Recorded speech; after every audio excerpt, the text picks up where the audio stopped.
We will now discuss Schmidt's noticing hypothesis. According to Schmidt, subliminal language learning is impossible, something which is unconscious language learning. It is not possible according to Schmidt. And that noticing is the necessary and sufficient condition for converting input into intake. So by noticing it, you become aware of a particular piece of information or the input that is given to you. So he says that in order for an input to become intake, input to be internalized or comprehended, it is important that that input must be noticed. In response to Christian's claim that only subconscious processes can guarantee successful second language acquisition, Schmidt originally proposed the importance of conscious mode of learning. Yes, in response to Christian theory that second language acquisition takes place through subconscious learning, the first and foremost idea of this hypothesis was agreed upon by Schmidt, and originally he also thought that conscious learning has a role. But at the same time, he also propagated that conscious mode of learning, evaluating noticing as a necessary and sufficient condition for L2 learning. At the same time, he also proposed that in addition to conscious, noticing is an important parameter for the evaluation of any piece of information. We will now show you a short video by Richard Schmidt himself, where he emphasized his idea of noticing and awareness having a role to play in SLA. The studies in selective listening, including the dichotic listening studies, show that people do have some control over what they pay attention to and can direct their attention to one source of information and ignore another. And we have some similar studies in second language learning field. Holstein and Holstein have shown that it's possible to do that. In a study dealing with the accuracy of 2 Dutch word order rules, they instructed some subjects to pay attention to grammatical form and others to content. The subjects were able to do that. Those who, under the attention to form condition, showed more grammatical accuracy, while the retellings under the attention to information condition produced higher information scores. That study actually deals with attention to output. Because the grammatical constructions that were scored were triggered by frames that required a different syntactic structure from the one in the input. However, a more recent study by Bill Van Patten deals with attention to form versus content and input. He had assigned classes of learners of Spanish as a foreign language to 4 different groups. One group paid attention to information content only. 2 groups were told to pay attention simultaneously to information and 2 grammatically uninformative morphemes, and the 4th group paid attention to information and a lexically important word. Now, he didn't score, I don't think. I don't think he included a measure to indicate whether attention to form produced better accuracy, but he did find that when subjects were instructed to listen to content and grammatical form, they didn't do so well in recalling the content. So studies like this indicate that what notices is partially subject to voluntary control, but certainly not completely. Chomsky's rejection of any role for conscious attention in first language acquisition, though not for foreign language acquisition, as I noted, is really rests on 2 things. First of all, the determinate nature of language acquisition, and second, the assumption that learning is uniform and complete for all individuals. Now, the assumption of completeness is not tenable for second language learning, but several people have told me that they think that the determinacy argument, that is to say, the existence of natural orders and developmental sequences, undermines any role for attention in second language learning. And this argument is frequently invoked in the can learning become acquisition controversy.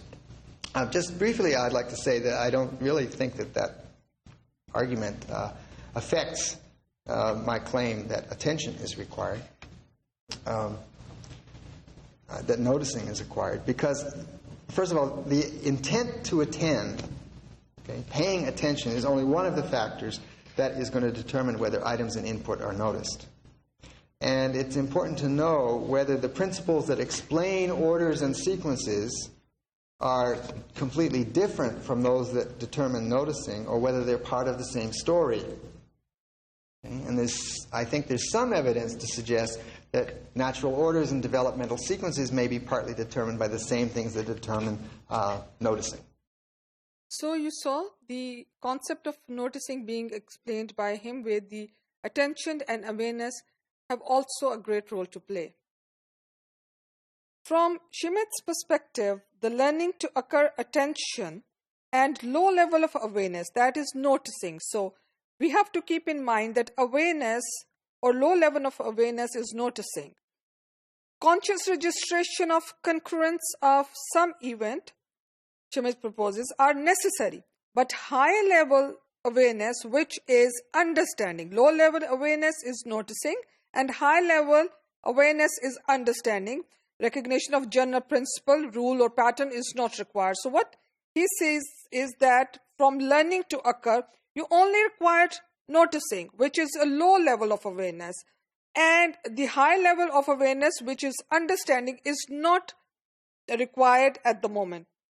Looking at the input, you see that input, in order to go to the short or medium-term memory, it has to be noticed first, and then it will move on to the long-term memory. And before moving to output, here is you develop your interlanguage system, which actually enables the output. And for any input to become intake, you have to move it to the short-term or medium-term memory. It has three features. Noticing as focal awareness, that we first notice the input or information, and then later on the other associative factors that we may choose to pay attention to. But it's the noticing, the very noticing as focal awareness is something that you pay attention to the very first instance. Noticing refers to a private experience. Your consciousness as intentions is used to distinguish between awareness and intention. So your consciousness, awareness in terms of what is intended and what is being noticed, that has to be taken care of at this moment. Consciousness as knowledge. Experiential consciousness and knowledge are not all the same thing. So experiential consciousness is different from what the actual knowledge is. Schmidt proposes the following to address the ambiguities between conscious and unconscious learning. Unconscious learning refers to the unawareness of having learned something. So basically, here you see not noticing the information. Unconscious learning completely refers to something which is not being noticed. Conscious learning refers to awareness at the level of noticing, and unconscious learning is picking up stretches of speech without noticing them. So unconscious is quite related to automatic processing, where one is not consciously aware of it. It just happens through noticing.